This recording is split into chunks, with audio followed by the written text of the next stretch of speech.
Ganito lang ang pag-wiring ng convenience outlet. Ito saksakan, dalawa. Gamit 20 amperes safety breaker ito.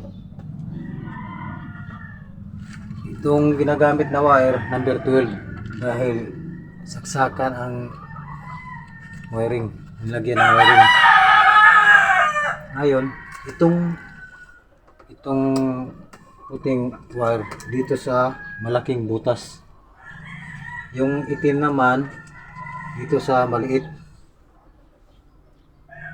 Kapag nakahiga ang saksakan, dapat yung maliit na butas sa itaas, yung malaking butas sa ibaba. Ito ang neutral. Ito neutral sa ibaba ito. Sa ibaba ng butas. Ngayon, dahil tapos na itong naka-wiring, on ko na itong breaker.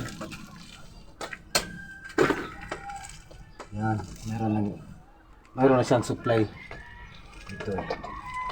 Mayroon na supply. Yun lang ang pag-wiring ng saksakan.